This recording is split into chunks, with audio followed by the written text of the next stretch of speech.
when that wind is coming up off the way, hurricane season and things like that, I'm sure it's a lot cooler in Miami than usually. But for the most part, that's the tropical weather, and it's going to be different. But you know what? There isn't going to be any excuses for this thing because, listen, it's warm in Michigan right now. It's not going to be significant. The main thing is just making sure that you've got your fluids in you. When you're those Michigan State football players, you've got your fluids in you. Yeah, you're staying hydrated and things like that. Yeah, I'm not worried about that part of it. I don't think they'll be cramping up in mass. That reminds me. Yeah. Of the, what was that? Was that Hawaii? Shannon Brown and some of those guys from Michigan State got cramped up during that Maui. Yes. I believe it was. Well, it can happen. It doesn't have to be in tropical conditions. Remember when Michigan State and Wisconsin played? And Paul Davis kept cramping up, and they eventually had to wheel him out. And that probably cost Michigan State a Big Ten championship. Right there.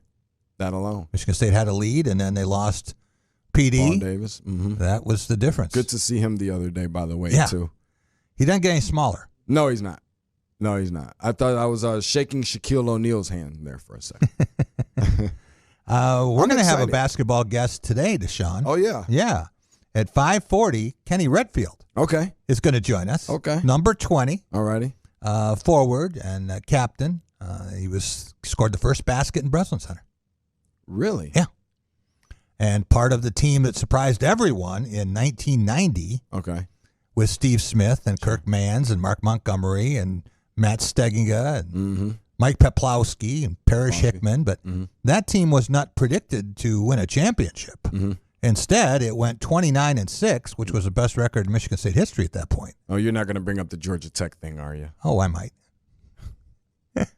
You probably deal with that down there, right? Yeah, I deal with it a little bit. I got a decent relationship with Kenny Anderson, so he makes sure that I hear it from time to time. Tell him I've got the picture of him shooting the ball after the horn. Okay, I'll be sure. Yeah, I've got the picture. That they counted. Yeah. And Judd Heathcote nearly had an aneurysm.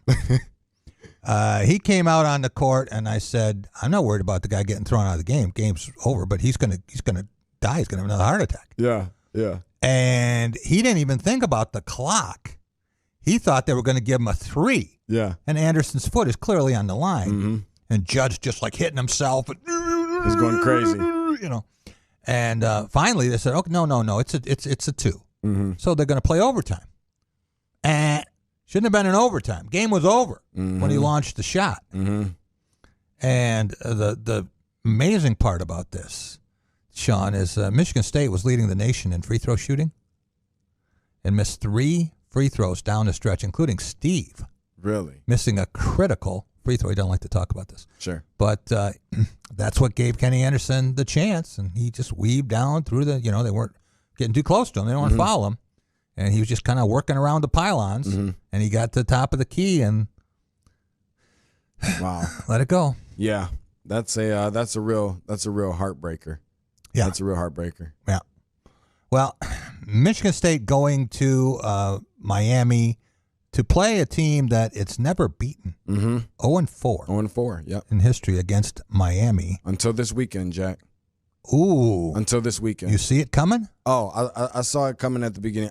You know what? I was listening to you here before I got in and mentioned that the 2 games that you thought were the most unlikely for Michigan State probably to win would be Ohio State and Miami. I felt really good about Miami. Listen, Miami is, I'm not going to say they're all named by any means, definitely not, but they're not the same. You got a couple programs in football that are just still respectable, but not the same. Of course, you're going to have, your Nebraskas and, to me, Miami's still in that conversation. And there's definitely a few others, that were really good in the early 90s and things like that. But Michigan, but the reality, and still, again, respectable, but they're just not the same programs that they were. Michigan State is riding high. They got all the confidence in the world. Yeah. They're playing with house money right now, and they're, obviously we talked about the offensive line being really good. They've got a plethora of backs. This isn't just the Kenneth Walker show. That's right. They've got some guys out there, and they're playing with a chip on their shoulder, and I think that they can go there and do it. And I believe if they do, I don't believe that Diaz will be back as a coach for Miami. Wow. I don't believe so. Yep. Think he has to get it done this year, huh? I think he has to get it done this game. I don't think that he's going to finish the season as the University of Miami head coach. Wow. We saw it with Clay Helton yesterday at USC. After just 2 games. Yep. They won their first one. And they won their first one. I really do believe, Jack, this Michigan State game is going to tell a whole lot about Manny Diaz's future. You know, I have a story about Michigan State coaches in that situation, right? Okay. And people are either waiting for you to win or waiting for you to lose. That is correct. And if they're waiting for you to lose, then they don't want you to win. They want to get you out. Get you out. And when you win, that delays the process. Mm-hmm. So it's 2006. Mm-hmm. It's John L. Smith's last year, right? Mm-hmm. They go to Northwestern. And they were just kind of hanging around. They weren't having a good year, but they'd made up their mind that they were going to jettison them. Mm-hmm. And Michigan State falls behind 38-3. And some of the trustees, one in particular, it's good.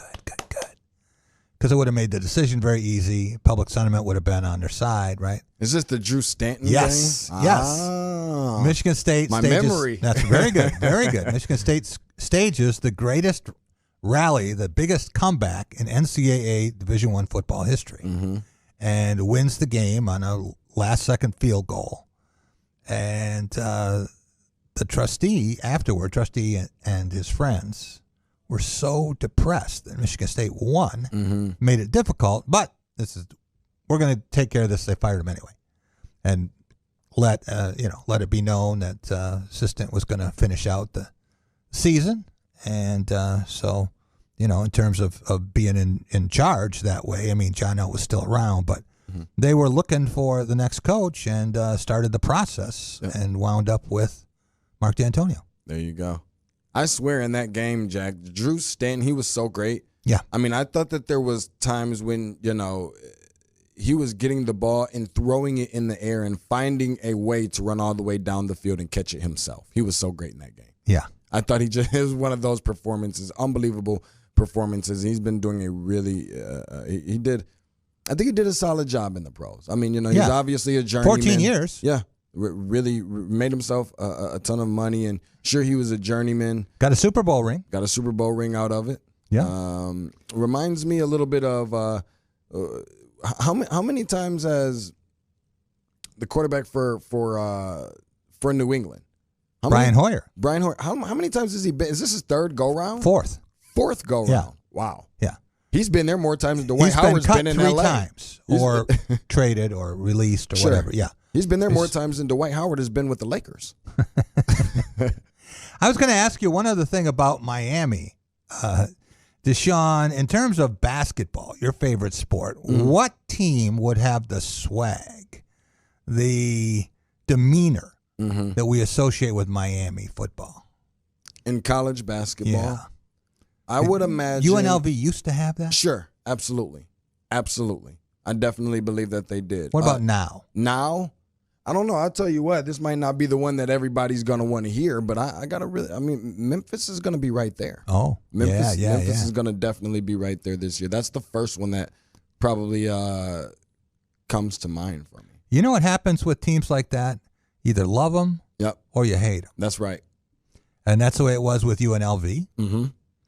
And that's the way it was with Miami when they had everything going back, and Jimmy Johnson and Dennis Erickson and Howard Schnellenberger before that. I mean, you were either a Cane or you weren't. Yep. So I want to talk about basketball and what happened last week on campus with the reunion. And all the players coming back. We were there Saturday morning. We had a chance to talk to several of those players. What does that say about the program? The fact that so many people would find it so important, and it was something that it would have had to take the jaws of life to get some of them not to show up. I think that is great for this program.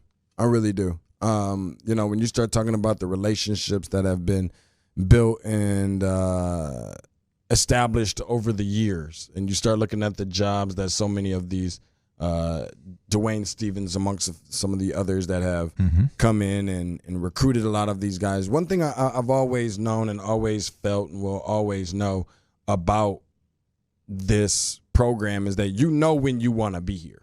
This is one of those places where, when it's not for everyone. No, it's definitely not. And maybe the system isn't for everyone. Maybe the coach is not for everyone, especially these days. But it's definitely a place that when you come here, you don't wait all day. And this might be one of the issues that I kind of had maybe with an Imani Bates in that situation, and why I felt confident that he may not be a Spartan was simply because when you know you want to be here. You do it early, you stick to it. There's no questions after that. And you stick and you stay for the most part. And they've got a really, really great group of guys over the years that, have continued to be coming back for this thing. Some of the guys I don't see nearly as much. I haven't seen so much of some of the Marcus Taylors and Zach Randolphs and things like that. Right. Zach almost came back. They thought he was coming back, and the last minute he couldn't make it. For this past weekend. Yeah, Marcus we haven't seen back. Yeah. And I mean, that's probably not the hardest thing to believe, but it's still the family atmosphere that it is. Like, people talk about, I won't say the name, but I was around a guy who was playing for the Atlanta Hawks at the time, and I said, hey, what about what's going on campus with your boys? You ever go back? Nah, that was just my college time. And that's all that it was. It was just a stop on the way. That's not what Michigan State is. Michigan State, you still stand in touch. A lot of these guys, when I was around them, it's a life choice. Over the weekend, it is. And on top of that, teachers were around. A lot of their instructors and things like that, people that, kind of helped them in that process were around. And they really had a very genuine relationship and bond with a lot of the guys that are gone on to the NBA now. And I think that's fantastic. Deshaun, great to see you. Before we let you go, it seemed like we're short of time today. You were telling me about a prospect, a 5-star guard who had been in Ypsilanti, now out in California. We know all about Jackson. And his visit over the weekend, right? That seemed to go pretty well from what I heard. But tell us about the guard from Ypsilanti. Yeah, so Braylon Green. Braylon Green. Okay. Correct. B-R-A-E. B-R-A-E-L-O-N. Green. Okay. Green. Correct. Spelled different than Braylon Edwards. Yeah, it is. Yeah. And thankfully for that, too, by the way. But, no, on all accounts, to be a really good prospect. Obviously, I would imagine is soon to be a front runner for Michigan State. Michigan State to be a front runner for Braylon Green, and he's got some really, really good programs after him. I know one of the ones that being I think Kansas offered maybe about a month or two ago, somewhere in that range. But expect it to be really, really good. And I haven't seen as much of him as I would like to. Still kind of working on that. But I'm hearing really, really good things. And I think just it's ideal because of it's the style that he plays with that is just so ideal for Big Ten, not just Michigan State, but just Big Ten in general. Hence why I think that he'll stay really close to home. The other part of that is you've only got to imagine what kind of effect that Juwan Howard has had. Yeah. And he's just one of those guys. I mean, he's going to be a thorn in Izzo's side as much as Izzo has been a thorn. As much as Mel Tucker will be a thorn in Michigan's side. Well, you know what? Maybe not as much for recruiting, but I tell you what, they're going back to those old ways when it comes to Mel Tucker. Getting those 3-star guys, 4-star guys that want to be here. Yeah. Know you want to be here. Know you want to see the field. And maybe coming from, this area, this region of the United States, maybe didn't get that offer from Michigan. Maybe didn't get that offer from Penn State or from Wisconsin or from Ohio State and things like that. Want to find somewhere to be able to go see the field. You go to Michigan State and they do more with less, if you will. This guy, Braylon Green, is a really good ball player from everything I'm hearing. Deshaun, thanks so much for coming in. Absolutely. Really Thank appreciate it. Thank you so much for having me. All right. We will be right back, and the plan is to talk with Gene Deckerhoff. He is the voice of the Florida State Seminoles, one of Bobby Bowden's best friends, and also does play-by-play for the Tampa Bay Bucks, and because he had some exciting games thus far this season. We'll be right back with Gene on The Drive with Jack. At Culver's, we cook our butter burgers pretty much the same as you would at home. Only our 3-cut blend of fresh beef will do. Then you'll need to master our signature press and sear technique. You may want to practice a few thousand times. Add real Wisconsin cheese, top with a lightly buttered toasted bun, and serve yourself with a big warm smile. Better yet, come to Culver's and leave the whole cook-to-order butter burger thing to us. Welcome to Delicious.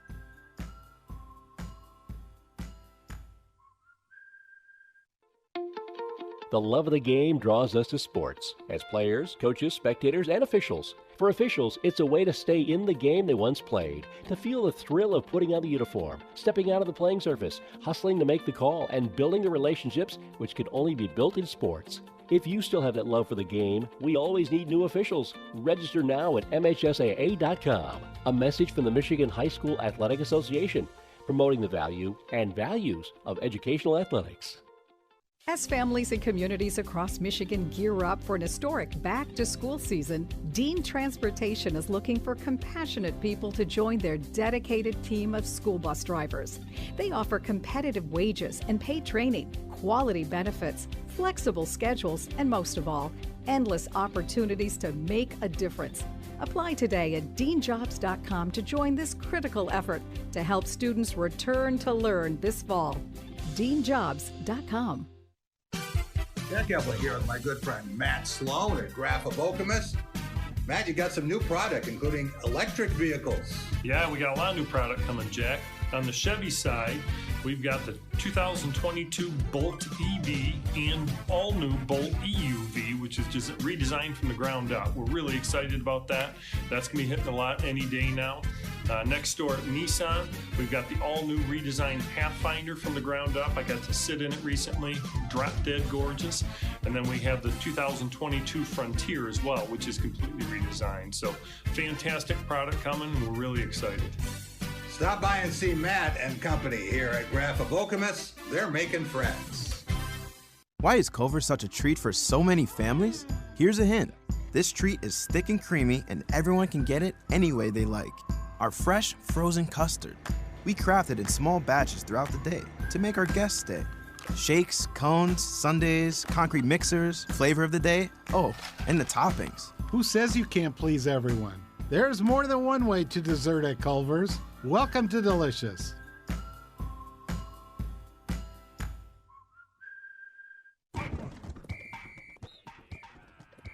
Welcome to Be the Referee with MHSAA Assistant Director Brent Rice. Just about every sports fan, at one time or another, has left a game wondering, how do officials get evaluated or graded for their performance during a game?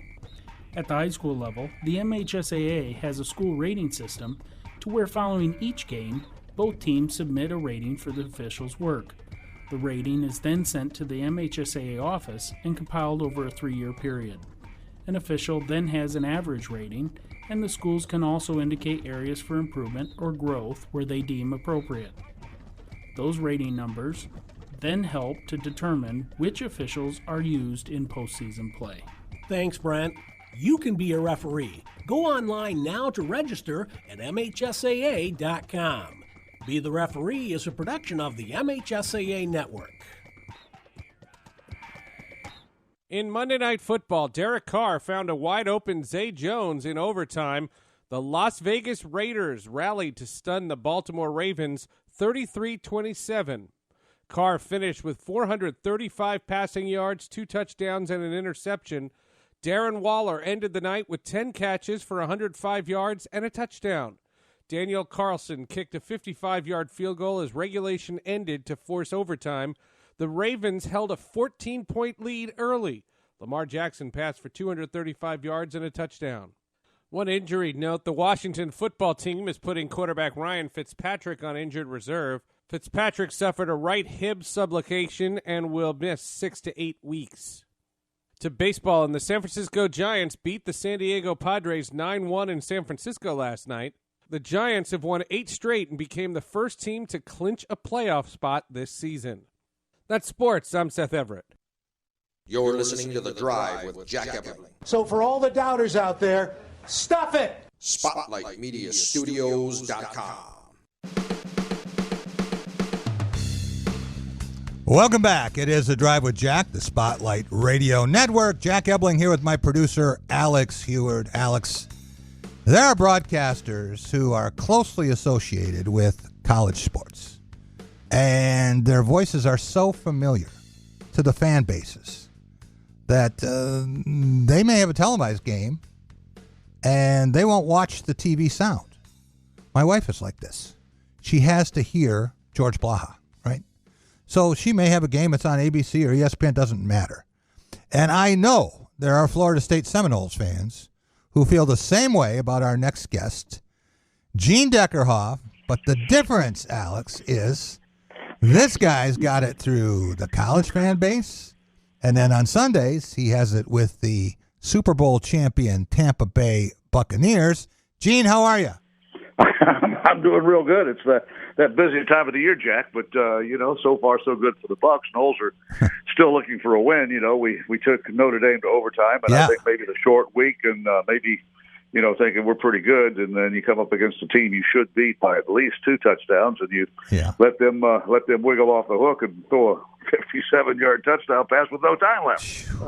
Weird things happen. That's one of the strangest endings to a football game. I'm used to those wide lefts and wide rights, Jack. And our hearts are broken. But I'm not used to having a 4th down and 10 with 3 seconds actually on the clock left. Zarek toast that touchdown pass. Now, he didn't just get off the bus, and put on a uniform and play. He was signed and played at Clemson his freshman year. He realized he was going to have to back up a guy named Deshaun Watson. Yeah. So he transferred to Jacksonville State. And you look at the JSU roster. That's a reason why they're number one. They're well coached. Yeah. Number 2, they've got transfers. 50. I can't say 30%. But a large percentage, 30 to 40%, are transfers from SEC schools, ACC schools. These are good players, and they played extremely well. They were embarrassed their first game. Yeah. They came out with a point to prove, and they beat Florida State 20-17. Dadgummit, as Coach Bowden probably said in heaven. Well, I don't think any announcer all year will have 3 finishes like the ones you called in that short a period of time, Gene. Let's start with the first one. And one of the most amazing things we will see all season was Mackenzie Milton coming off the bench because of the injury. And, and then he starts running with the ball. Yeah. And he's doing things, and you're just like, no, don't get hit, It's kind of like the first game Alex Smith played for the Washington football team. Yeah, when he came back off that horrible injury. Yeah. You're right. And that injury, Alex was able to come back. I don't think he was really 100%. He finished the season and maybe a season and a half, but he did not play in the wild card round against the Buccaneers last year. Heineke did, and I see where he's going to start now for Fitzpatrick, who went down with a hip injury. But you mentioned it. Florida State's 2 losses have come on the last play of the game, and the Buccaneers' win came on the last play of the game. So, I hadn't thought about it that way. In a span of 7 days, 3 games decided on the last play of the game. I hope it's not quite that way the entire season, but I have a feeling that there will be more than those 3 before the year's over. Well, I've had a chance to hear all 3 of your broadcasts because I haven't been in front of a television at that time, and I've heard an awful lot of caught balls. Yeah. Oh, yeah. When you describe a catch, it's a unique way of doing it. It's caught. And then sometimes it's dropped after it's caught. I can't explain that, but at least it's on radio. I'll tell you this: we had way too many drops in the Florida State JSU game, and that could be corrected. One of our best receivers had one in his hand, would have been a long touchdown, an explosive play, and he just let it go through his hands. And I'm not going to mention names, but he's one of the experienced players on the team, and he'll make that catch 9 out of 10 times. But he's a college kid, and he just missed it. And then you regroup and start all over again. I actually had Florida State in my poll, my AP poll a week ago at 0-1. I was so impressed with the comeback against Notre Dame, and Jack Cohn had gotten the Irish off to, I think, a 38-21 lead. And it looked like the game was over. Yeah, they were up 18. Yeah. They were up 18 points, and Florida State scored 18 in the fourth quarter, tied the game, and went to overtime. And then, in the tradition of Florida State University kickers, we were off the mark, and the field goal in overtime was wide, and Notre Dame came. I think they ran one play and then kicked the field goal to win the ball game, 41-38. But what a tremendous comeback by this team! And I think this. Look at what happened to Notre Dame. They trailed Toledo late. Yeah. And Notre Dame had to come back and put one of those Tom Brady rallies on, and knock off Toledo. But then Florida State, we played a very lackluster game. As I said when we started this interview, Jack, I think Florida State any other weekend should win by at least 2 touchdowns. Yeah. But and there's no excuses, but you're coming off a short week. Right. You've just played a heck of a football game. Notre Dame, lucky to have won that ball game. Florida State, unlucky to have lost the game. And so then the shorter work week, perhaps, playing an opponent you're heavily favored. I don't know if there was a line for the Notre Dame Toledo game, but there was no line for the Florida State Jacksonville State game. Right. And I don't know what Toledo did in their first game, but I know that Jacksonville State had been embarrassed in Birmingham by the University of Alabama, Birmingham, 31-0. I mean, they played horrible. I had video of that game, and I mean, this looked like a team from the Class 4A high school football in Florida. But again, they had a point to prove. The Noles may have been sleepwalking, and you get ambushed and you get bit. Now we play Wake Forest on the road, first ACC game. We'll see how that works out. But Wake is a good football team. Unbeaten. If you look at the standings, Jack, Wake is number 1 in the ACC. They're 2-0. But what do standings mean? They beat Old Dominion, they beat Norfolk State, big deal, But Wake is a well-coached team. They got a 3-year starter quarterback. They got a guy that's made a touchdown catch in 6 consecutive games. The Wake record's like 8, and they've got the weather. They got a kicker that may be all world. This kicker may be he may be like Roberto Aguayo, drafted in the second round by somebody, but not the Bucks, but by somebody in the NFL. Skiba's his name, and he kicked 5 against the Noles the last time we played them. That's the college game, Jack, and I know that we're in full swing. What really feels good, and I knock on wood. I got a little wood here on my desk. I cross my fingers. I say a prayer that I see full crowds everywhere. I saw one last night in Las Vegas. Fingers crossed. The Doak Campbell Stadium was slammed for the Notre Dame game. Not nearly a slam, but they did distribute almost 64,000 tickets for the Jacksonville State game. But I'm just hoping that we don't have this spread of this pandemic, and life can go on as we always have in the college game of football and the pro game of football. We had a packed house at Raymond James Stadium on Thursday night against the Dallas Cowboys. Did you see what happened with the New Orleans Saints, Gene, going to play Green Bay in Florida? Yeah, I did. 8 cases so far? Well, they got 6 assistant coaches, and they got a nutritionist, and there are 8 cases. Now, I don't know. I don't know if they're ill, if they're in the hospital. But you have 6 assistant coaches. They have to set out.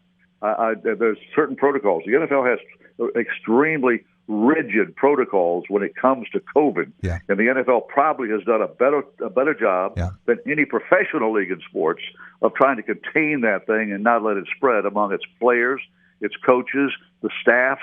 I mean, in one Buccaneer place. I live in Tallahassee, Jack.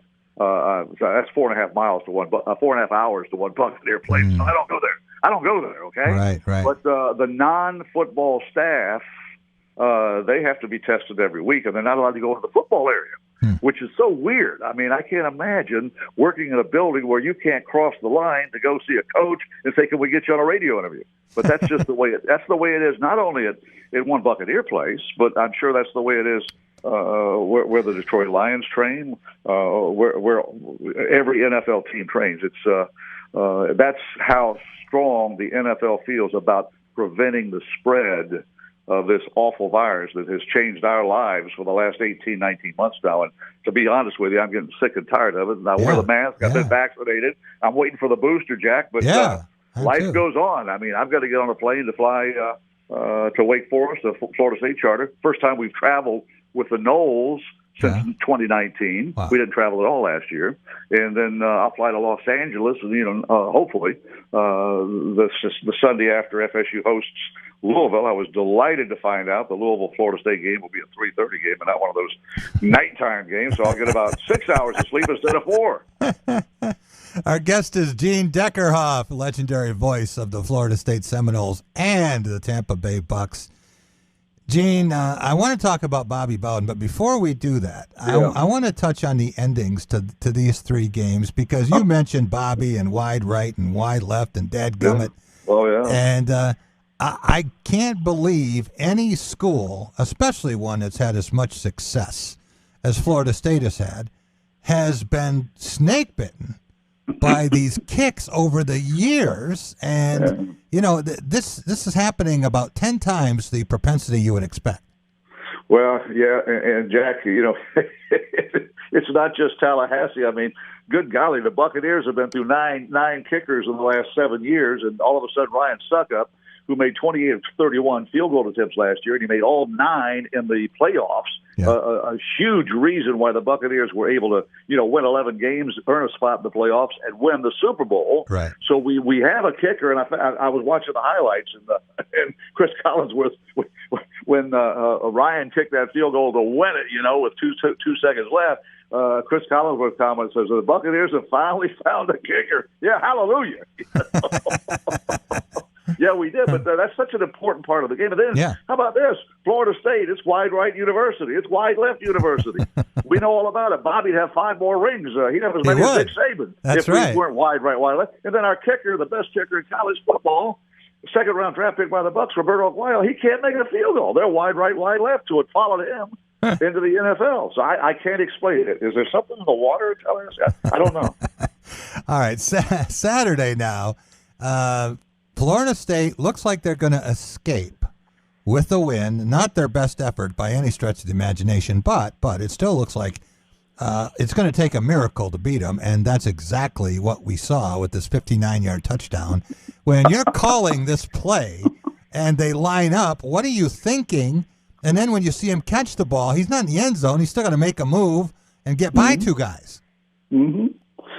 Well, I described what happened. He got a block there at the 10-yard line, and that was crucial. And we had 2 guys looking at each other, but the play never should have gone that far. And we know it. Coach Mike Norvell on his talk show last night. We're on television live on Monday night. Coming off a loss like that, who wants to be on TV and talk about a loss like that? But we did. Right. And Mike says, "Hey, we lost the game. We own it. It's embarrassing to the program, and we're going to get back. We're back to work already." He said, "I saw no finger pointing in practice. I see a team that is hungry and wants to win a football game, and so yeah, we'll probably be an underdog in that game. I haven't seen what the betting line is on that thing. I don't really believe in those things, but they generally have a good idea, particularly the NFL game. Not so much of the college game, but the NFL game is amazing how sharp these people are. They say, okay, this team's going to win by 3 points or 2.5. Anyway, we'll probably be an underdog. 0-2, they're 2-0, and we'll go up there and see if we can play Florida State football. I think that we'll see a better performance out of McKenzie Milton. They took away his passing game and challenged us to run the ball, and we had a 100-yard rusher in the ball game, and still could not score enough points to beat Jacksonville State. But we'll find out. We got the second best runner right now after 2 games in the Atlantic Coast Conference, Jashawn Corbin. Yes, he had 144 yards against Notre Dame. He had 104.5 against Jacksonville State. Scored a touchdown. But we do have the runners, and we just, if you catch the ball, Florida State can win football games. But we've got to catch the ball. We're missing one of our key players in receiver, one of our veterans, one of our graybeards. We're still a very, very young football team, Florida State, Jack. But last year we're the youngest in college football. But Ontario Wilson has been hurt. And if we can get him back, that'll add another weapon to McKenzie Milton. And I honestly think that the 6-day work week, getting ready, shortened week, and the overconfidence perhaps. Football's a crazy game. I mean, it's physical, it's emotional, it's and so sometimes Coach Bowden once said in a kickoff luncheon that he said, you know what? He said, I can tell you right now, we can go 12-0 and win the national championship. But the football has a point at either end, and it doesn't bounce the right way sometimes, and therefore I can't promise you folks anything. Yeah. And that was the way Bobby put it. And so the ball bounces funny ways, and, the Bucs were fortunate to beat the Dallas Cowboys. Dak Prescott, I mean, I remember back in and Jack, I'm probably boring your audience. No, not at all. In 1981, Florida State played at what we still call the Oktoberfest schedule. You had to play at Nebraska, at LSU, at Ohio State, at Notre Dame, and at Pittsburgh. Those were the 5 away. Now figure that one out, okay? Mm-hmm. And we go into Pittsburgh to play. That was our season finale, I believe. Maybe we had to play Florida one more game, but it was our last road game. and we played Pittsburgh, and the word all week long was Dan Marino had a bad shoulder. He couldn't throw the ball. He missed last week in practice. They had an open day, by the way. And we're getting this inside information. One of our former football players on the athletic staff, Monk Bonasort, kept calling his buddies up in Pittsburgh, the late Monk Bonasort, and all of his buddies have been, Marino's not even going to play. He's hurt. So we get to the game, we're watching warm-ups, and here's Marino, and he's dressed. We still don't know if he's going to play, and he's throwing the football, and it's bouncing 10 yards in front of his receiver. The trainer comes over and rubs his shoulder. Then he throws another one that bounces to the receiver, and we say, he can't throw the football. The very first snap of the game, Marino took it, dropped back, and threw it 70 yards down. It was incomplete, but his shoulder was A-okay. And I think the whole storyline going into the ballgame is Dak Prescott has not played in 11 months. Yeah. He's had major surgery on his ankle, and he had a shoulder issue to begin training camp, and he hasn't been able to throw the ball. And the son of a gun comes out and passes it for 400 yards. And, I don't think that showed. He threw it 58 times, Jack. Huh. If you and I threw a football, even just 10 yards, 58 times, we wouldn't have use of our right shoulder for the next 6 months. But that's what Dak did, and I think it sort of caught the Buccaneers a little bit off surprise. Football players read clippings too, and they hear stories, and it's only natural. If a guy can't throw the ball, he's coming off surgery, how in the world is he going to beat us? Well, it's really hard to beat Tampa Bay when Tom Brady has any time at all on the clock, and he had 2 seconds to spare for that. Dak Prescott had more stats, but again, Tom Brady leaves with the W. Yeah, it was his, what was it, his 300th start, I believe, in the game of football, and phenomenal performance. He threw 4 touchdown passes. The 2 interceptions, they'll go down in his record. You always look at touchdowns to interceptions. Always 4 touchdowns, 2 interceptions. But one was a Hail Mary at the end of the second quarter. You're just trying to see if you can get points on the board or pass interference to get a cheap field goal. Right. And the ball was tipped around, batted around, and caught by a defensive back that wore a Dallas uniform. And then the other interception was a little flare pass trying to set up a screen to Fournette. And Leonard, before he turned around, the ball hit him upside the helmet, bounced in the air. And so, but it still goes down as an interception thrown by Tom Brady. But those, I would say, are 2 fluke interceptions. His quarterback rating was a little under 100 because of that. But Tom Brady had a phenomenal game. There's no doubt about that. What a tremendous way to begin another season at 44 years old, and to take his team to victory. And on the Buccaneer website, there's a little, it's a humorous thing they put up. It's called Tommy and Gronky. And your fans may want to look at that, because it's Tom Brady and Rob Gronkowski. They're sitting in lawn chairs. They got palm trees behind them, and they take mail. I don't know if it's a real mail or if somebody makes up the question. But Tommy and Gronky, and boy, did they connect for 2 touchdown passes in that football game. It's great watching those two play football, and I'm glad they're wearing the red and pewter of the Buccaneers and not those colors of the New England Patriots. Well, Brady gets a little more experience, Gene. He's going to be pretty good. I love pets. I have two Yorkshire Terriers, and golly, I think we've always had puppies. We had Dachshunds for a while when we had children growing up, and we've moved over to Yorkies. We love our 2, and they say that dog years are like 7 to 1. Okay. So I've got a 49-year-old and I've got a 21-year-old Yorkshire Terrier.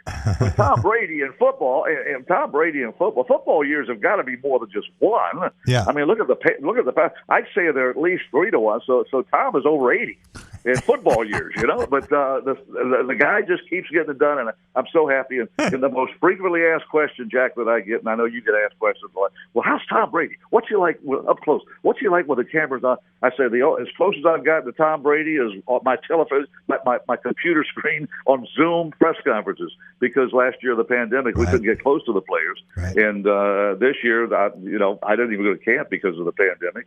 We couldn't get around fans and shake hands and post the pictures and do autographs and then go back and watch, interview the players. You had to go back through a test. And so I said, I'm just not coming down to camp this year. Yeah. So I can't honestly tell you what Tom is like off camera and face to face, but I think he's a generally good guy. Alex, let the record show that Gene Deckerhoff was not drunk on that boat at the celebration, and you weren't throwing that Super Bowl trophy around with Brady, right? No. Number one, I couldn't throw it as far as Tom threw it. Number two, I was doing a basketball game that day, and I had to watch it on replay review. But no, I wasn't at the parade, and it's a shame. The first Super Bowl, 37, I wished I could have stayed because obviously the Malcolm Glazer's football team had gone from worst to first. He bought the franchise in 95 and hired Tony Dungy in 96, and the rest is it. And John Gruden, they gave away 2 first-round draft picks and $1 million to Al Davis to hire his coach away, and that was all Malcolm Glazer, the late Malcolm Glazer, the owner of the Buccaneers, and it was amazing. We got off the team planes coming back from San Diego, and I think not all the entire fire department of Tampa, Florida, but a good for about 2/3 of them.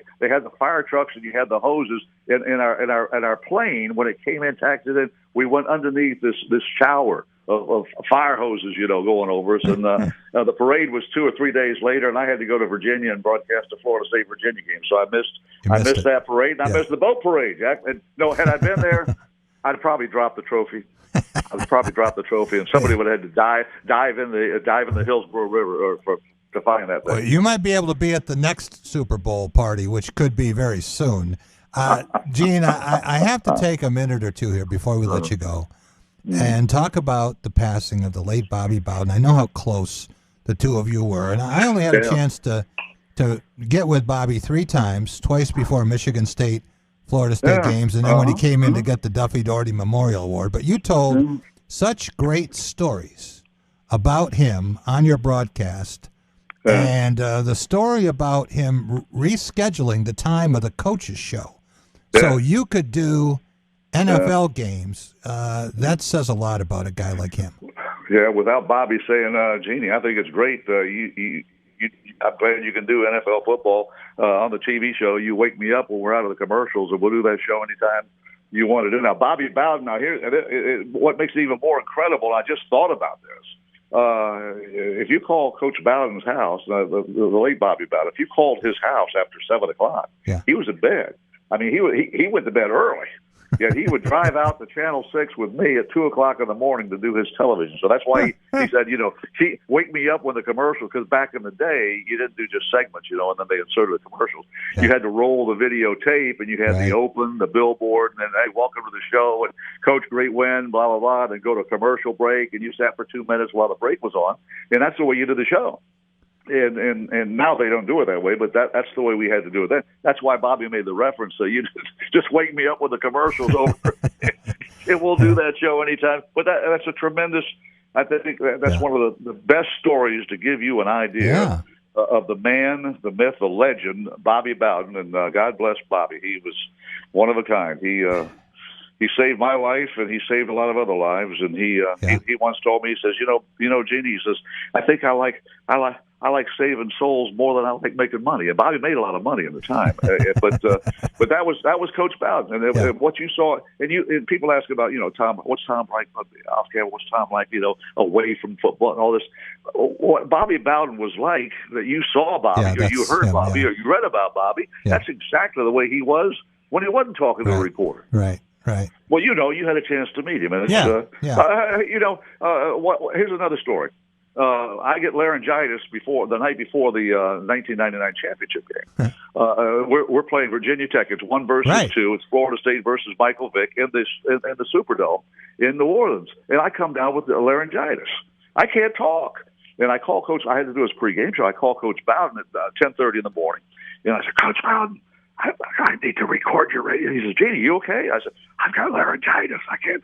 He said, well, okay. He says, what do you want to do? And I said, well, I'll come up there in about an hour. So at 12:30, I go to Coach Bowden's office. Now, here's Bobby Bowden playing for a national championship against Virginia Tech. And there's grandchildren running around his hotel suite. And the girls are getting ready to go shopping, Ann Bowden and a daughter-in-law and a daughter. And Bobby, I mean, this is championship day. This is championship, January the 1st. And Bobby says, Gene, he says, we better go upstairs to the bedroom to do this. He said, the children are maybe making a little too much noise. So we go up to record the show. And I'm Coach, I can't. And I said, Coach, can I ask you a few questions? Can you give me about 7 minutes? I asked him 3 questions. He filled the pregame show because to help his radio announcer out. Yeah. That's Bobby Bowden. Yeah. I mean, that's another tremendous story that I don't tell very often. But, Jack, you're a broadcaster. You know how that is. If you can't talk, you're out of business. You're out of luck. You've lost your tools. And Bobby made the show. I mean, he did. I think we got 9 minutes out of 3 questions. Well, I will never forget the 87 Michigan State, Florida State game up here when Burt Reynolds came back to see the house he was born in.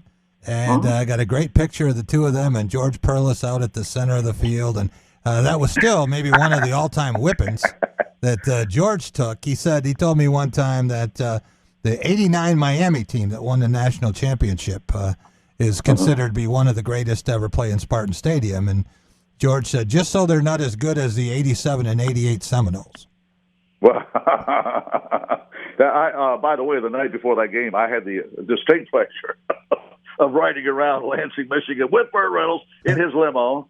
And we went to a few places and had a little sip or two. And I can't even remember what time we got back in that night, but it was a great ride. You know, Burt Reynolds, when I began producing Coach Bowden's television show, I sent a note to Burt because he was a part owner of the USFL Tampa Bay Bandits, and I saw him about every other game. He'd come to the game, and we'd always have Burt on at halftime. Yeah. Because his teammate at Florida State, the late Vic Prenzi, was our color analyst on the broadcast. Okay. So he wanted his good friend to come up with. We had a game in Phoenix, Arizona. It was the old Bandits versus, I think it was the Arizona Wranglers, I think it was. But at halftime, Burt had flown in from Hollywood, and he had brought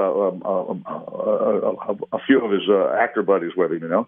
And at halftime, he's doing the interview with us, and every fan in the stadium, they're not watching the halftime show, they're all waving to Burt Reynolds. And I had just left Channel 6 in Tallahassee to become the producer of Coach Bowden's television show, and I wrote Burt a letter. I says, great seeing you, wonderful interview, great win by the Bandits, blah, blah, blah. And I'm producing Coach Bowden's TV show, and I got an idea that I'd like to run by you about maybe helping us out on the show. He sent back a letter, said, Jade, anything you need for Coach Bowden, you just let me know. And I came up with great moments in Florida State football that Burt did for 26 years. Now, he did that. We'd record all 12 segments in one day. Yeah. We did it either in Beverly Hills, or not Beverly, but Hollywood, where Burt had a place, Jupiter, Florida, where Burt had a place. One time we did it at a hotel ballroom in Atlanta, Georgia. We did it on location in Coconut Grove, where he was doing a movie. We did it in Tampa when he was doing 3.5 Cops. I mean, worked around his schedule where he was.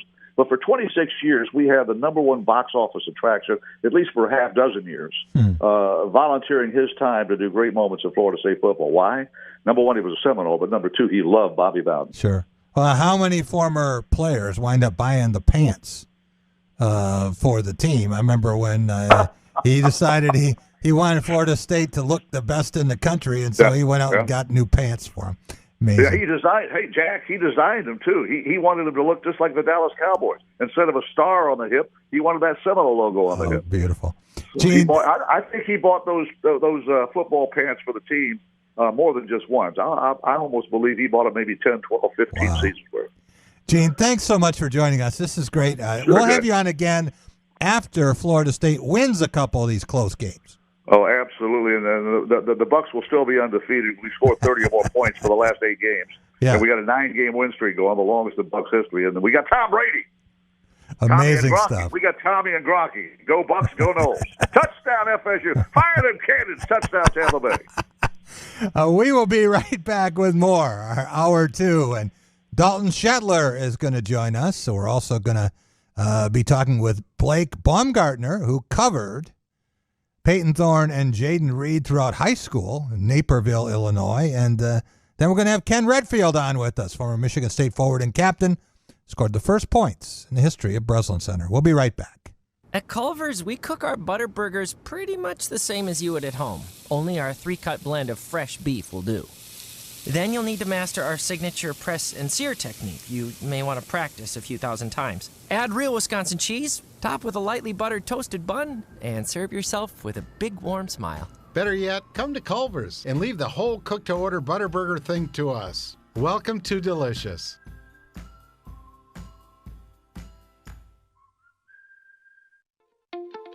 The love of the game draws us to sports, as players, coaches, spectators, and officials. For officials, it's a way to stay in the game they once played, to feel the thrill of putting on the uniform, stepping out of the playing surface, hustling to make the call, and building the relationships which can only be built in sports. If you still have that love for the game, we always need new officials. Register now at MHSAA.com. A message from the Michigan High School Athletic Association, promoting the value and values of educational athletics. As families and communities across Michigan gear up for an historic back-to-school season, Dean Transportation is looking for compassionate people to join their dedicated team of school bus drivers. They offer competitive wages and paid training, quality benefits, flexible schedules, and most of all, endless opportunities to make a difference. Apply today at deanjobs.com to join this critical effort to help students return to learn this fall. deanjobs.com. Jack Epler here with my good friend Matt Sloan at Graph of Okemos. Matt, you got some new product, including electric vehicles. Yeah, we got a lot of new product coming, Jack. On the Chevy side, we've got the 2022 Bolt EV and all-new Bolt EUV, which is just redesigned from the ground up. We're really excited about that. That's going to be hitting a lot any day now. Next door at Nissan, we've got the all-new redesigned Pathfinder from the ground up. I got to sit in it recently, drop dead gorgeous. And then we have the 2022 Frontier as well, which is completely redesigned. So fantastic product coming. We're really excited. Stop by and see Matt and company here at Graph of Okemos. They're making friends. Why is Culver such a treat for so many families? Here's a hint. This treat is thick and creamy, and everyone can get it any way they like. Our fresh, frozen custard. We craft it in small batches throughout the day to make our guests stay. Shakes, cones, sundaes, concrete mixers, flavor of the day, oh, and the toppings. Who says you can't please everyone? There's more than one way to dessert at Culver's. Welcome to Delicious.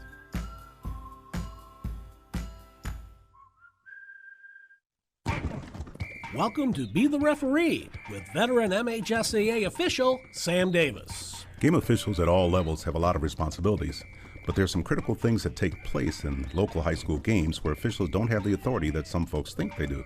Let's start with injuries, specifically concussions. Concussion management starts and ends with the local school.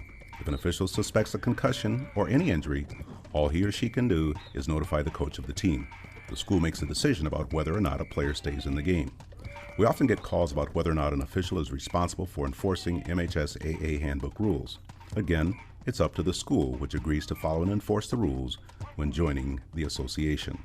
Even if the official suspects an ineligible player is in the game, it's not his or her role to enforce that rule. It's all on the school. Thanks, Sam. You can be a referee. Go online now to MHSAA.com to register. Be the Referee is a production of the MHSAA Network. In Monday Night Football, Derek Carr found a wide-open Zay Jones in overtime. The Las Vegas Raiders rallied to stun the Baltimore Ravens 33-27. Carr finished with 435 passing yards, 2 touchdowns, and an interception. Darren Waller ended the night with 10 catches for 105 yards and a touchdown. Daniel Carlson kicked a 55-yard field goal as regulation ended to force overtime. The Ravens held a 14-point lead early. Lamar Jackson passed for 235 yards and a touchdown. One injury note, the Washington football team is putting quarterback Ryan Fitzpatrick on injured reserve. Fitzpatrick suffered a right hip subluxation and will miss 6 to 8 weeks. To baseball, and the San Francisco Giants beat the San Diego Padres 9-1 in San Francisco last night. The Giants have won 8 straight. And Dalton Shetler joins us. He's a producer, and he also does game day reports, and you're familiar with his work for MSU basketball, pregame and halftime work. Dalton, how are you? Jack, it's good to be back with you. Thanks for having me on. Yeah. Saw you last week out with George Blaha and Mel Tucker at Reno's East for the coaches show, and I wasn't sure how that was going to work out, but tables were not quite as packed close together, and I think Mel had a good time. Yeah, and you know what? From my standpoint, everything was on the air fine, so that's the number one concern from my self-centered perspective. But no, it was absolutely good, and we're excited for another Thursday night this Thursday, 7 p.m. So for those Thursdays, you are there, and then would you fill in if George had another obligation, or is that Will Tieman's responsibility? I'm going to guess Will's the runner-up in that situation. He'd pull rank on you, right? Yeah, that's usually how it goes, right? Yeah. Well, I want to talk a little bit about game day broadcasts because George Blaha and Jason Strayhorn in the booth doing the games, and are you back at Master Control? Depends. Usually for home games, I will be there at Spartan Stadium. Usually for the road games, I'm going to be in the studio this year. Okay. All right. It's a little bit different, but Michigan State starting with 2 of its first 3 on the road, and there aren't many teams, Power 5 teams, Dalton, that would travel that much that early. Michigan doesn't play on the road in the month of September. Wisconsin doesn't play on the road until October 9th.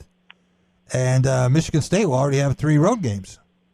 Yeah, I mean, you're absolutely right. And to your point, I mean, most Power 5 teams usually have 7 home, 5 away. That seems to be kind of the stereotypical split for their schedules. But Michigan State just 6 home games, 6 away. And it's a lot of credit to Michigan State to be willing to play some of these games on the road. But, you know, where they're heading on the road to this upcoming weekend, Miami, I mean, they might be just as crazy in their scheduling. They went number 1 Alabama on a neutral site first, and then Appalachian State, which if you're going to go with a smaller non-conference game, that's not really a great small non-conference game, and they were able to eke that one out. So Miami might be like-minded with Michigan State with a tough front-loaded schedule. You know, it's interesting that when George Perlis was athletic director, and before that when he was football coach, and he was doing 80 kinds of things in terms of scheduling, I would ask him about certain teams. You know, you want to play this team? Do you want to play that team? And he would always say, well, you know, what's to gain by playing that team? I'd rather play USC. And if you beat them, you got something. And if you don't, it's okay. Right. But, and I think that was driven home to him by a couple of losses back-to-back to Central Michigan that he never lived down. Makes absolute sense. Absolute sense. Yeah.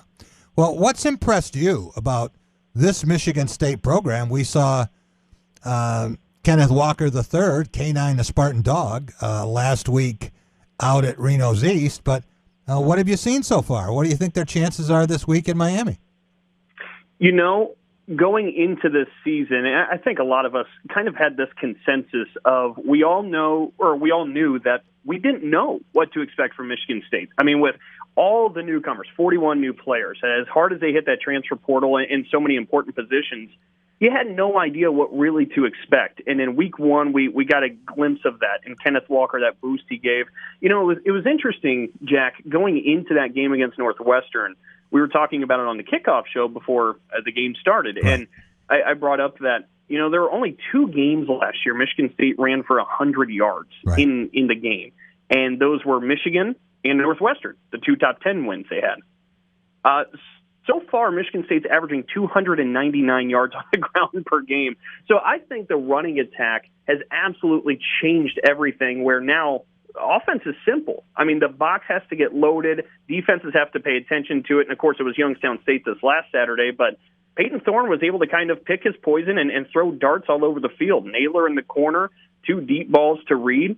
I think they've just made football simpler just with the home run capability. You talk about 299 rushing yards per week, Dalton. I think they might have had a month last year where they didn't have 299 yards. You're not wrong. Hey, and you know, to piggyback off of it, we should give some credit to this offensive line. Yes. I think the job Chris Kaplovic has done in this group. Pro Football Focus College actually came out with offensive line rankings and grades, and Michigan State finished 2nd in the country for the Week 2 performance. So, I mean, this group up front is really changing things to allow Walker and that really deep running back room to have the success. Do you know which school was number 1 in that category? Baylor. Baylor, okay. Well, I thought maybe it would be Michigan, the way that the Wolverines ran the ball against Washington. And that would have been something. You know, they always say the team that runs the ball better in that matchup wins. So that should be something to see on October 30th in Spartan Stadium.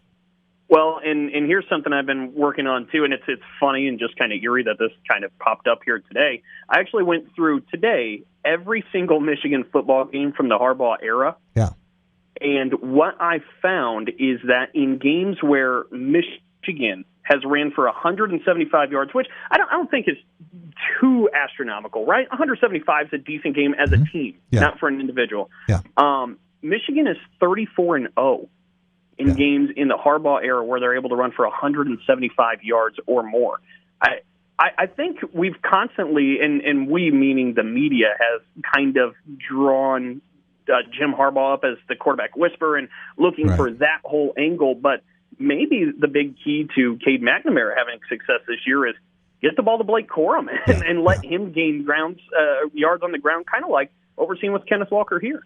Well, then I can point to 3 games at least, Dalton, where Michigan did not rush for 175 yards on the ground because they've been upset 3 times at home by Michigan State. Correct. So it'll be interesting to see what happens. It's supposed to be wet again. Michigan State's played Miami 4 times and 3 trips to South Florida, and all 3 times they've run into rain. So we'll see how that all works out and which team that favors. I wanted to ask you quickly about the basketball reunion. And truth be told, Alex, Dalton Shetler and I are almost always the first 2 media people into the Michigan State locker room. That's right. And while we're waiting outside, Dalton, of course, for the Spartan Sports Network, and I'm there for Associated Press, and it's because I'm old. So we get in there first, and we have a chance to see the players, maybe in a little different environment than when all the media comes in and they're on guard. You see a little different side of them. But for so many of these players, the chance to come back and reminisce and bond with their former teammates, this was the most important thing of the year for them.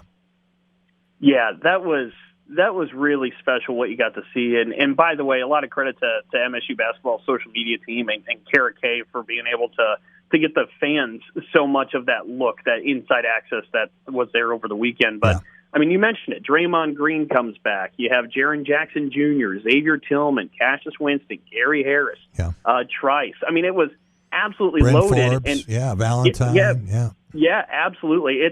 It's amazing, to think about the talent. I mean, that's a lot of players from the last decade that have gone through and worn the green and white and were able to come back. But it really goes to show, again, the culture and what Tom Izzo in Michigan State basketball is all about. I mean, it's cliche. You hear it all the time, the Spartan family, the Michigan State family, but it really means something, and you don't see reunions. Right. I mean, they exist, but you don't see them to that level, that extent that just happened this weekend. It goes to show, again, really what the fiber of MSU is about. Dalton, they had players spanning 8 decades. Think about that. From the 50s on through to the current group.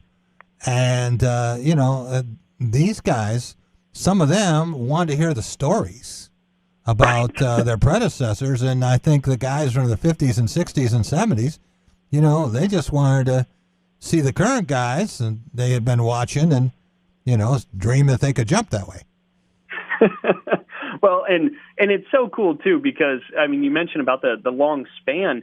You think about Michigan State basketball and from the coaching tree, from Izzo to Heathcote to Ganakis, I mean, it's really been a lot of like-minded in terms of the culture and everything, and that spans back into the 70s itself. Right. Well, how many schools can say that they had 2 coaches over 45 years? I was Not many. talking to Kirk Ferentz at Iowa about this, and of course, everyone he's the dean of college football coaches this year.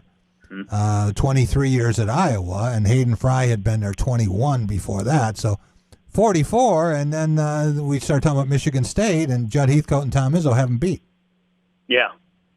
It is absolutely wild what they've been able to put together. And what's even more incredible is that not only have they been around for this long and just the time span, but the standard never really dropped. Right. If anything, the standard has just continued to level up until a point where it's, hey, you're competing for a Big Ten championship this year, right? Hey, you're looking at the Final Four this year, right? I mean, that's a year in, year out question for this program just because the standard's so high, which to do that over 4 to 5 decades, that's remarkable. Well, when you think about a quarter century and Tom Izzo having 3 more Final Four appearances than Mike Krzyzewski, maybe that's all you need to know. Dalton, thanks so much for joining us on short notice. I really appreciate it. I hope we can do this again during the season. You got it. Take care, Jack. Dalton Shetler, Spartan Sports Network. All right. We'll be back in just a minute, and we're going to talk with Blake Baumgartner, who probably knows Peyton Thorne and Jaden Reed and Cade McDonald, Alex, better than any media member, covered them throughout high school, and actually helped set up the interview we did yesterday with Jeff Thorne, Peyton's dad. I owe Blake a beverage for that one. And then Kenny Redfield's going to join us talking about Judd Heathcote's winningest team, and at that point was the winningest in MSU history in 1989 and 90. We'll be right back on The Drive with Jack. At Culver's, we cook our butter burgers pretty much the same as you would at home. Only our 3-cut blend of fresh beef will do. Then you'll need to master our signature press and sear technique. You may want to practice a few thousand times. Add real Wisconsin cheese, top with a lightly buttered toasted bun, and serve yourself with a big warm smile. Better yet, come to Culver's and leave the whole cook-to-order butter burger thing to us. Welcome to Delicious.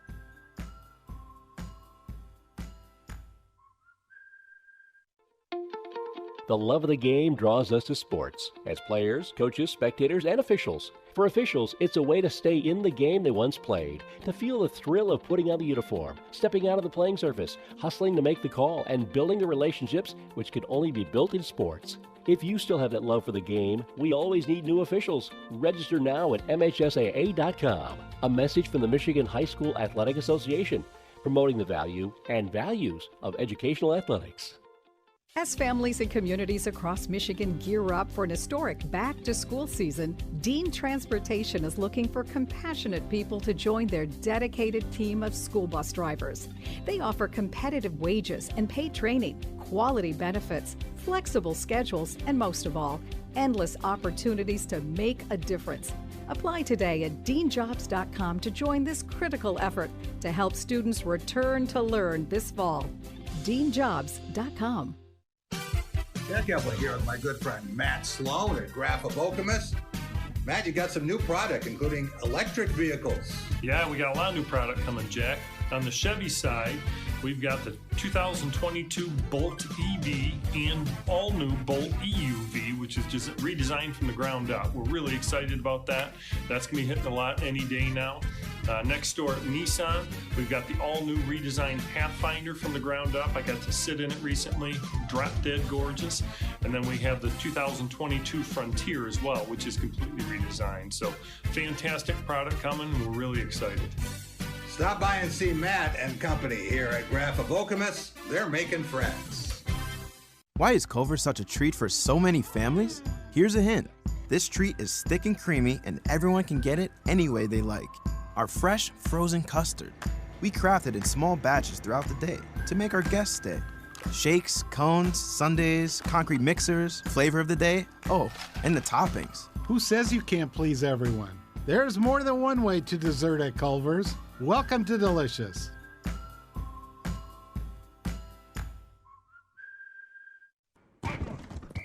Welcome to Be the Referee with veteran MHSAA official Sam Davis. One of the long-term strategies in the game of football is deception. It has a lot of other names and most often goes these days by the name of trickery.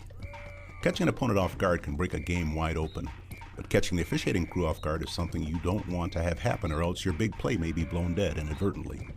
That's why during the pregame meeting the officiating crew has with each head coach, one of the questions that will be asked is, Coach, do you have any trick plays that we should be watching for?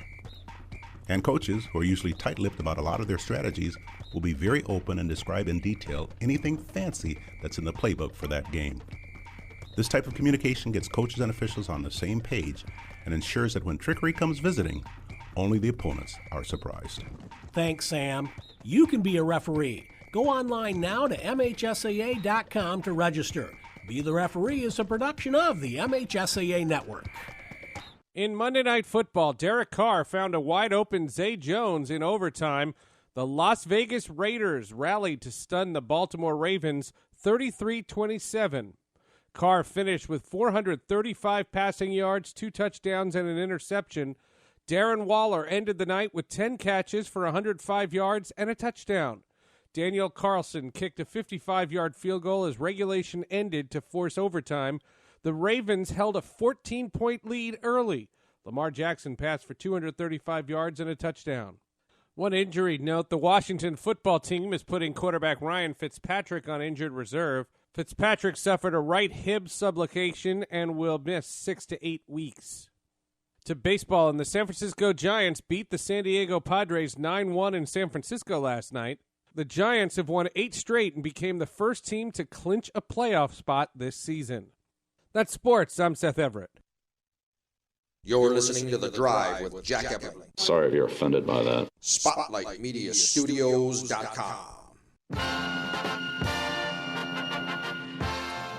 Welcome back. It is The Drive with Jack, the Spotlight Radio Network. Jack Epperling here with my producer, Alex Heward. Alex, right back out to our guest line. Very happy to welcome in Blake Baumgartner, and he's the one who chronicled the high school careers of Jayden Reed, Peyton Thorne, Cade McDonald, in Naperville, Illinois. Blake, when was the first time that you looked at those guys and said, these are special? They're not just good high school players, and I think I'll be watching them on Saturdays.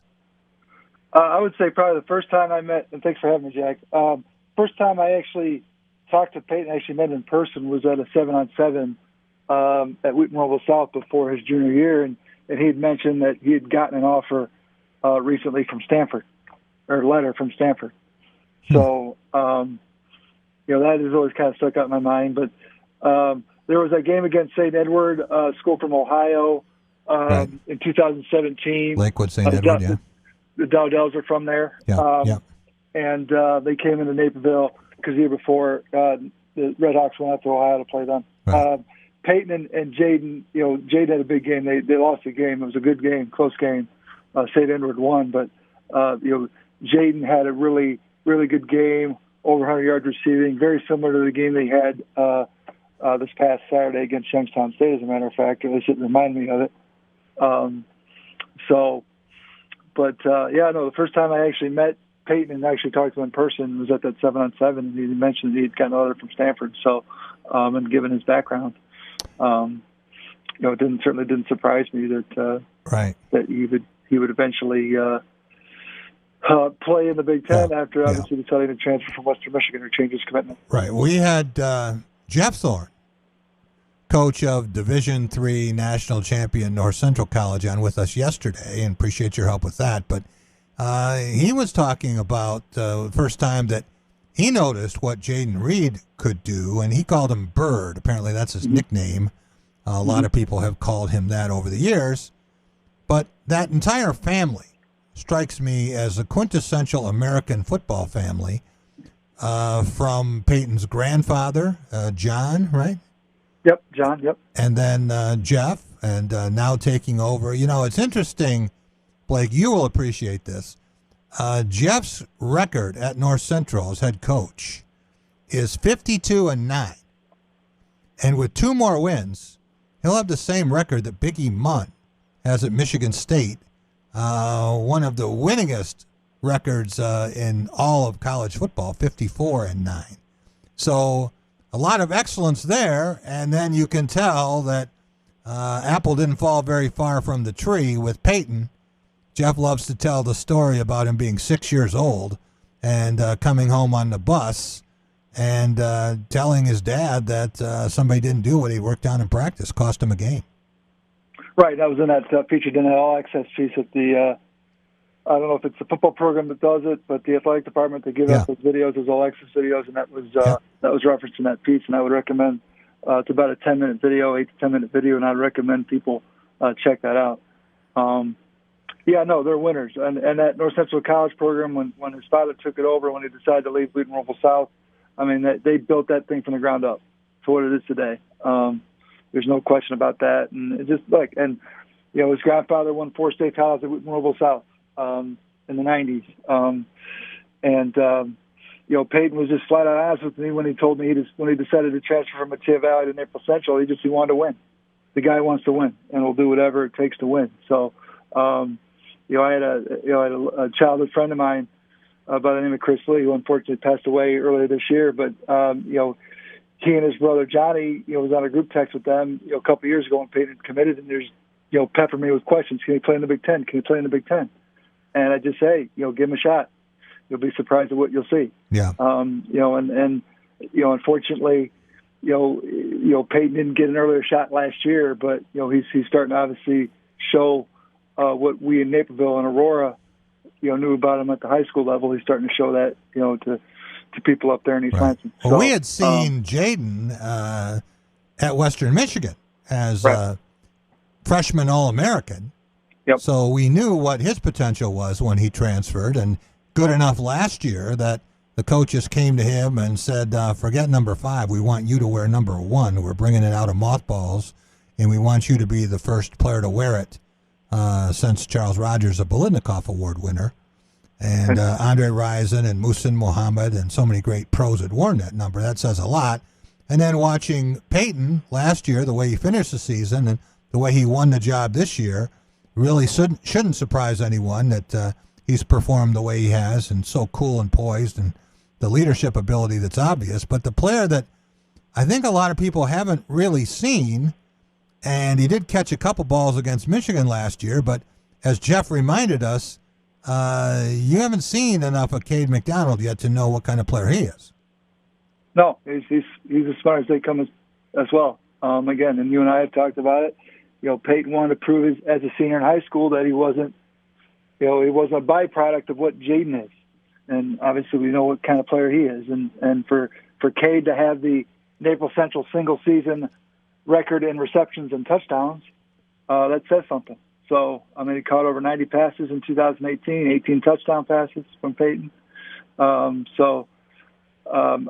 hoping that Cade will find his way in the wide receiver rotation for them, maybe starting this Saturday at Miami, who knows. But, he's a guy that definitely will surprise some people because, he's more than just a preferred walk-on. He studies the game. He knows what he's doing. And, as Jaden or Peyton will tell you, he's as prepared as he is as prepared as anybody that you'll see. So, that program back here at Naples Central, they're used to winning, so it certainly is not surprising that if given a chance, Cade he'll surprise some people. So it's just a matter of will the coaching staff find him some time on the field.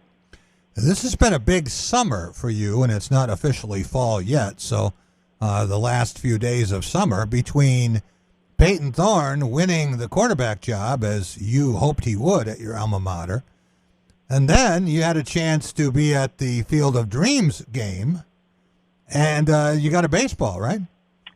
Yeah, so a guy named Carter was sitting next to my mother. He was there with his, guess girlfriend, Yankees fans from Utah.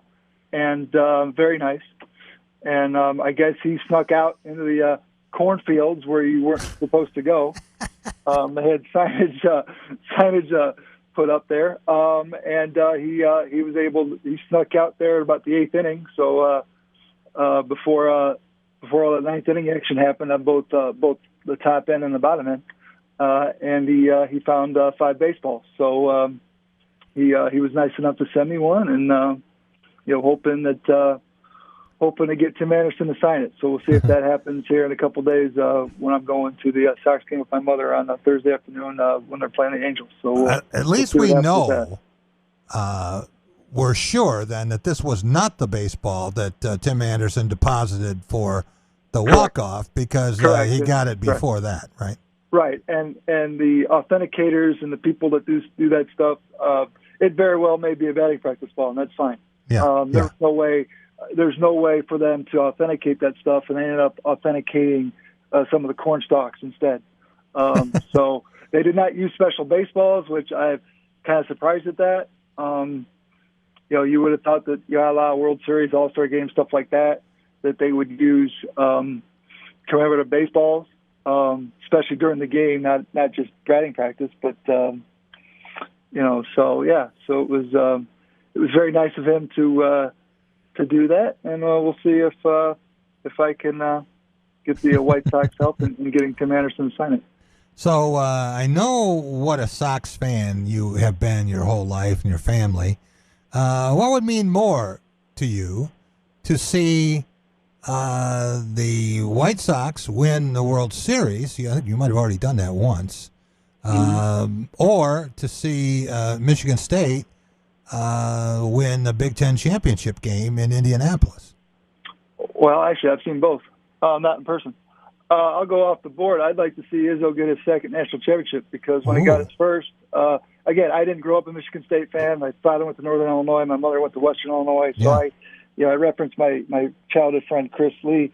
He and his family are Michigan State through and through. So both his parents went to Michigan State. His father wrestled there. So they grew up with it. He was a big Sean Respert, Eric Snow fan growing up. I didn't grow up with it. So, when they won the national title in 2000, didn't really care. I do remember watching the Iowa State game because that's where my sister went, that regional final with Marcus Pfizer and Jamal Tinsley and all. Right. Watching that with a little bit of a trained eye. But, no, I'd like to see Michigan State. I'd like to see Tom Izzo get that second national title because, again, I've seen the White Sox win a World Series, seen the football program win a couple Big Ten titles, win a Rose Bowl, So, and I'm more of a basketball fan than a football guy anyway when it comes to Michigan State. So, I would. I'm hoping that second national title comes for Izzo, but we'll see if that happens. Well, if it does, Blake, it will be the longest span between championships for any coach. Right. Because it's 21 years now since 2000.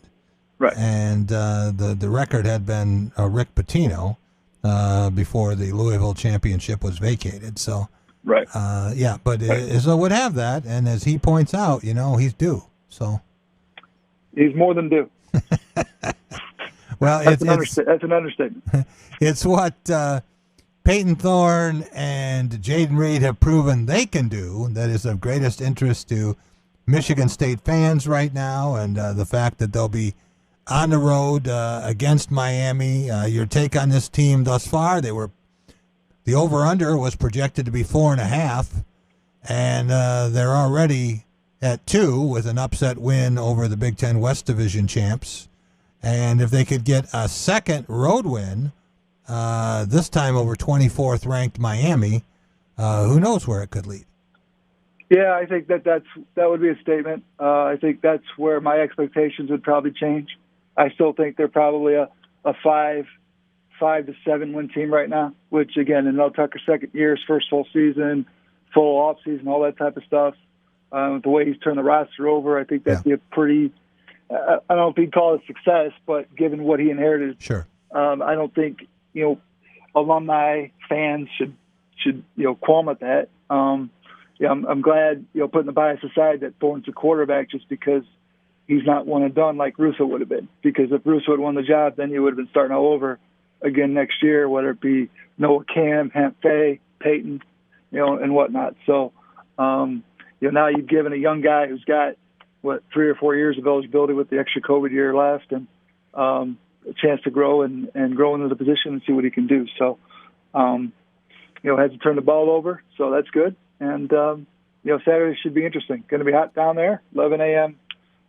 Central, noon start. And, Miami's looked kind of shaky the first 2 weeks, even though they won last week against Appalachian State.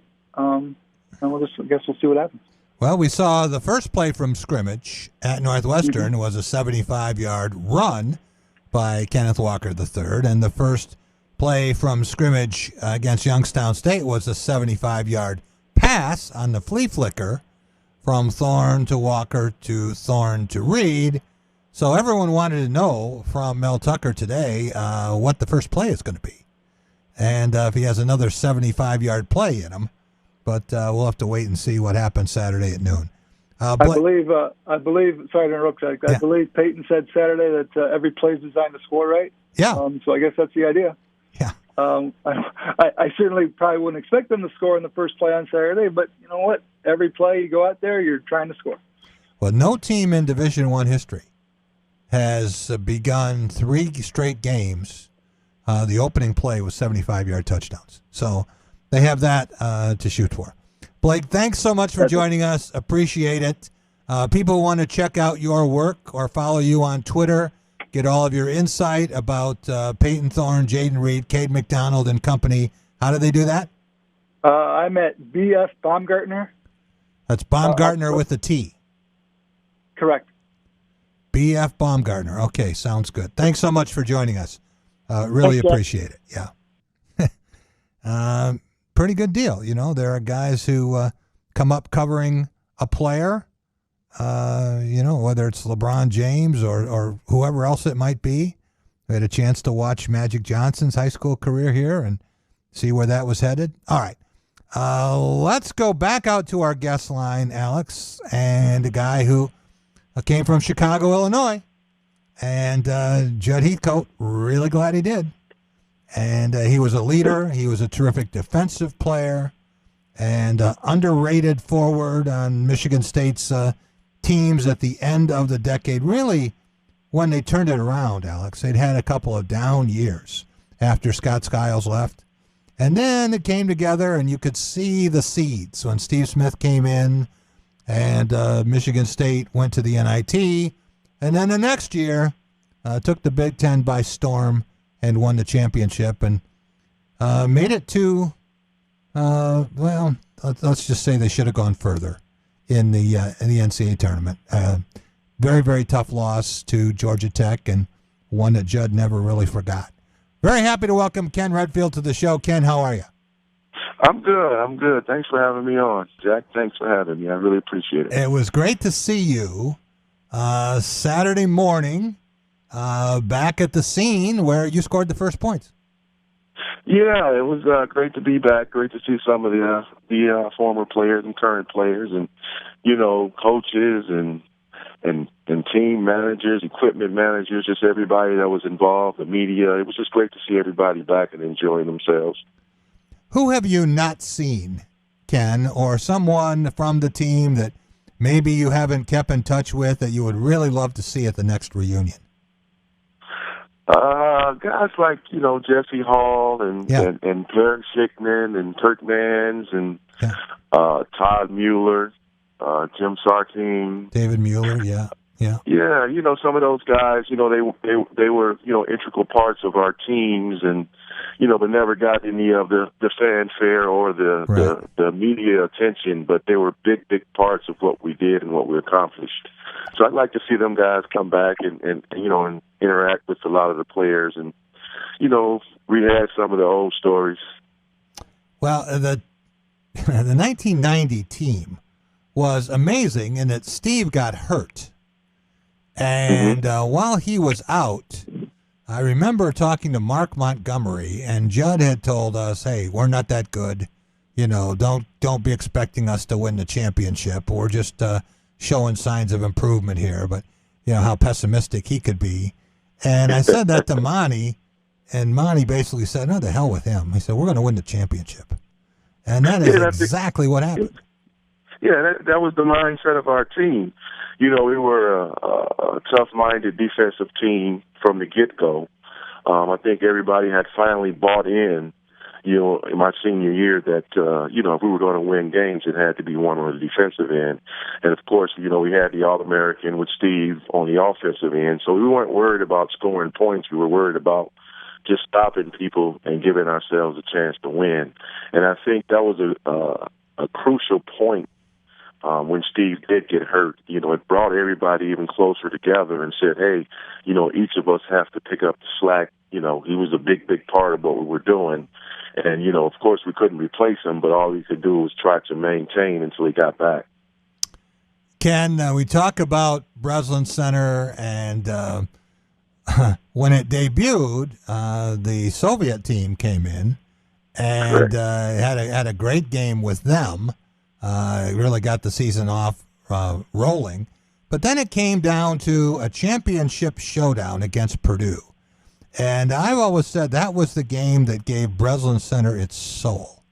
And for most of that first season, it was a little antiseptic. The fans, they weren't into it the way they were at Jennison Fieldhouse. And then finally that last game, all hell broke loose, and Purdue looked like they were going to win. Dwayne Stevens has made a career out of that basket he scored at the end of the game where he laid it in to win and became Gene Katie's all-time least favorite person. But truth be told, if it wasn't for Ken Redfield and the defense, I think Steve Scheffler had the ball, and you were there, and you dislodged it. And all DJ had to do is pick it up and lay it in the basket. Yeah, it was a crazy game with senior night and all of that stuff, and it was a situation where it didn't look like we were going to pull it out. But like I said, that was the mindset we had, though. We didn't think that we were going to lose, regardless of what the score or the clock looked like. My mindset was to go out there and try to get a steal. If I was going to foul, I was going to foul. Yeah. But, luckily I was able to dislodge the ball. I think it was actually Tony Jones. Tony Jones. Bringing That's the ball right. up. That's right. And, Yeah. got dislodged it, got the steal, and DJ was able to grab it and lay it up. I actually tried to set a screen on Tony so he couldn't, get to him so he can lay it up. But, that was an exciting time, man, to, actually win you didn't have the Big Ten tournament back then, so if you won it, you won it. That was it, and that was one of those things where, we wanted it really bad. We had a share of it, but we wanted it outright, and we got that accomplished. Got that accomplished, and 28 wins, which at the time was 2 more than the 79 national championship team had. 28-6. Magic's last team was 26-6. And you could have won more than 28.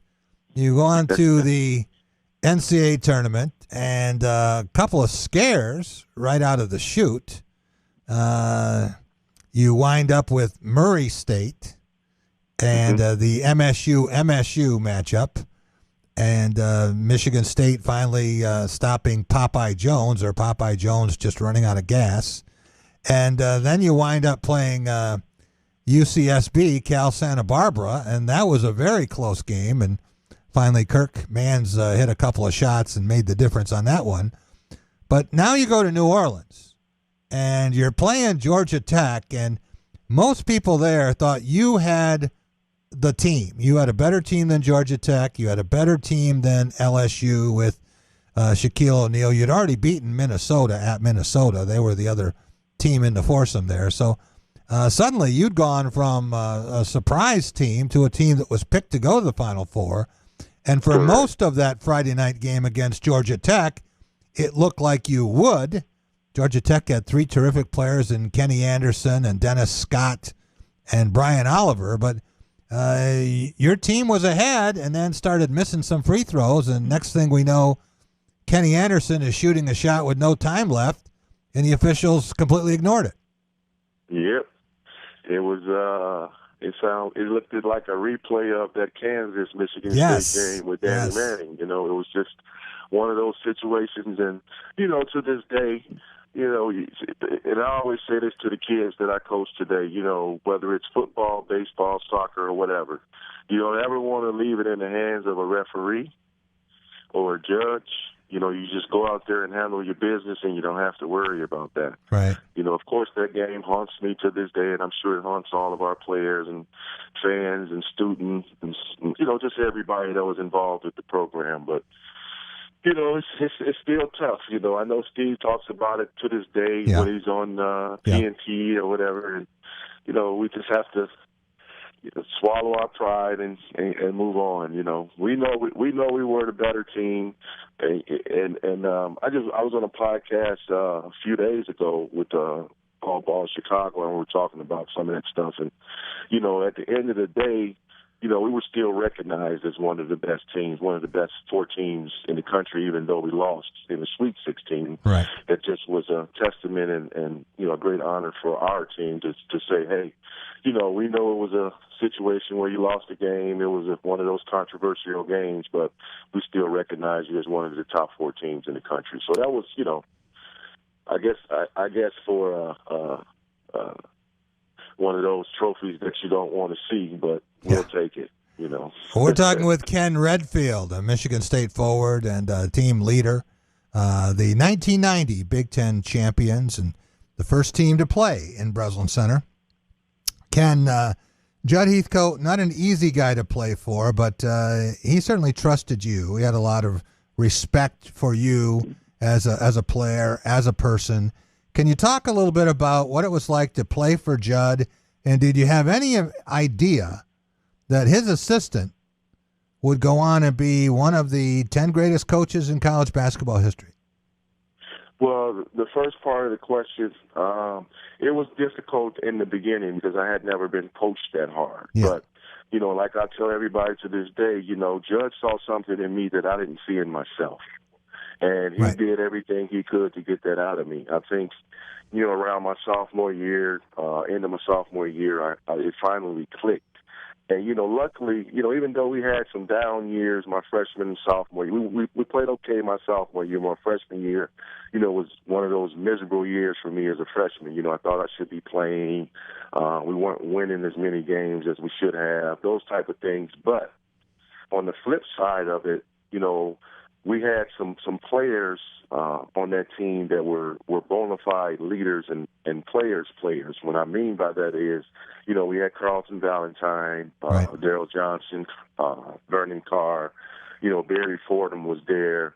Those guys taught me how to work. They taught me how to accept Judd's coaching. And I remember to this day, and I tell this story all the time, too, to my kids, I was so frustrated to the point where, I had contemplated leaving because it was so bad for me and I wasn't playing as much as I thought I should be. Right. And Carlton Valentine put his arm around me and he said, listen, he said, you have to learn how to take the message that's being presented to you and not how it's being presented to you or who's giving it to you.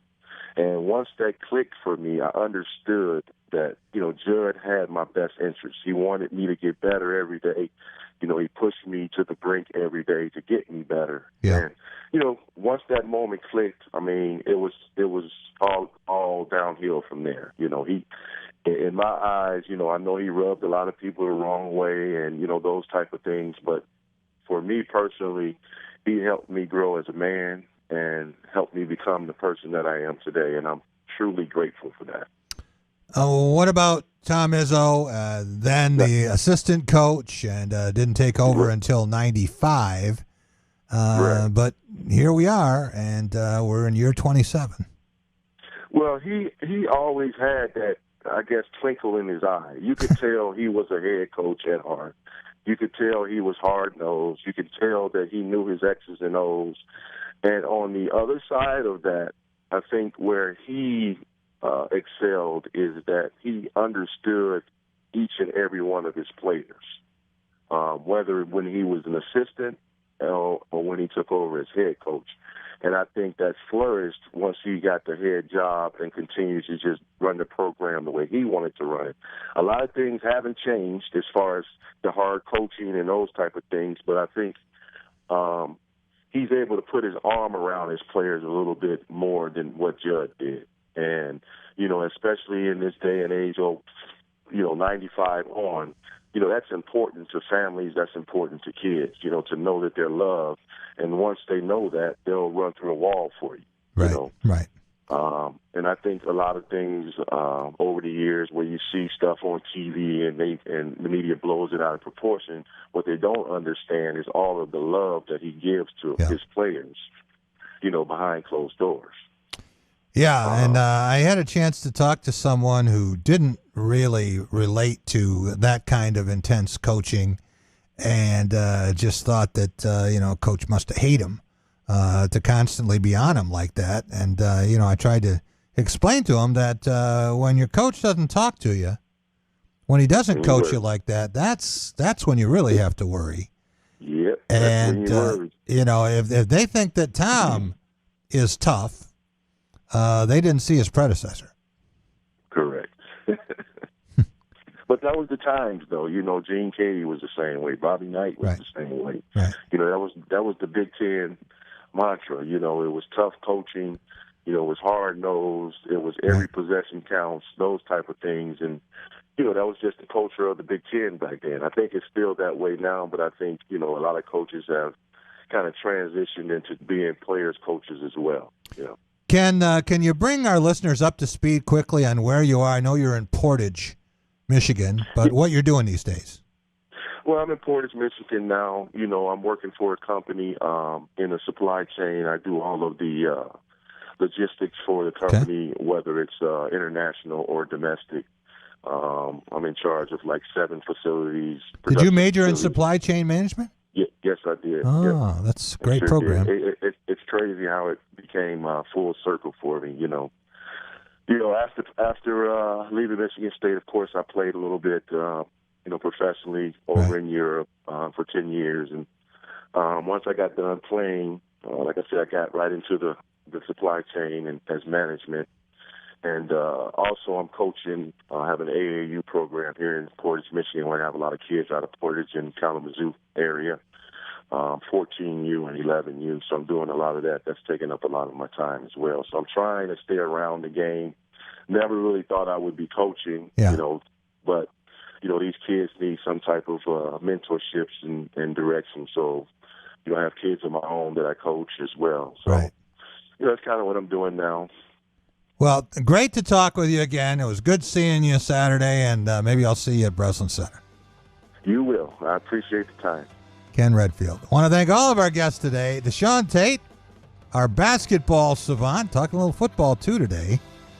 Gene Deckerhoff, Hall of Fame voice of the Florida State Seminoles and broadcaster for the Tampa Bay Buccaneers.